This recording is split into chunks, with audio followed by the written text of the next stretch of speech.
સુરત શહેરના ડિંડોલી વિસ્તારમાં ચોકલેટની લાલચ આપી બે માસૂમ બાળકોને એકાંતમાં લઈ જઈ બદકામ કરનાર આરોપી પકડાયો। સુરતમાં ગુનાખોરીના બનાવો સતત વધી રહ્યા છે, ત્યારે માતા પિતા માટે લાલ બત્તી સમાન કિસ્સો સામે આવ્યો।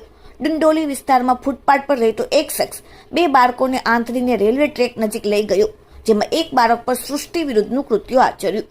25મી સપ્ટેમ્બરે બનેલા આ બનાવને મામલે ફરિયાદ નોંધાતા પોલીસે આરોપીની ધરપકડ કરી। ડિંડોલી વિસ્તારમાં રહેતા આ 7 અને 8 વર્ષના બે સગા ભાઈઓ તારીખ 25 સપ્ટેમ્બરના રોજ બપોરના સમયે વડાપાઉં ખાવા માટે ગળેથી નીકળ્યા। વડાપાઉં ખાઈને પરત ફરતી વખતે ડિંડોલી બ્રિજ નજીક એક અજાણ્યો ઈસમ તેમને મળ્યો। આરોપીએ બંને બાળકોને ચોકલેટ અને વડાપાઉંની લાલચ આપીને પટાવ્યા, ફોસલાવ્યા અને ડિંડોલી ખાતેના રેલવે ટ્રેક પાસે એકાંતમાં લઈ ગયો, જ્યાં તેને બંને ભાઈઓમાંથી એક મોટા ભાઈ 8 વર્ષના બાળક સાથે અમાનવીય કૃત્ય આચર્યું હતું। કૃત્ય પૂરું થયા બાદ નરાધમે પકડાઈ જવાની બીકે બંને બાળકોને એક સાથે ચાકુ બતાવ્યું। તેને ધમકી આપી કે જો તેઓ આ વાતની જાણ તેમના પરિવારને કે પોલીસને કરશે તો તેને જાનથી મારી નાખશે।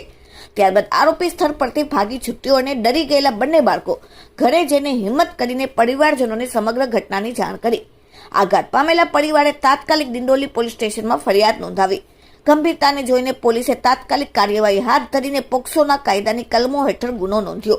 પોલીસ તપાસમાં સામે આવ્યું કે આ કૃત્ય આચરનાર આરોપી ફૂટપાથ પર રહે છે અને બેકાર છે।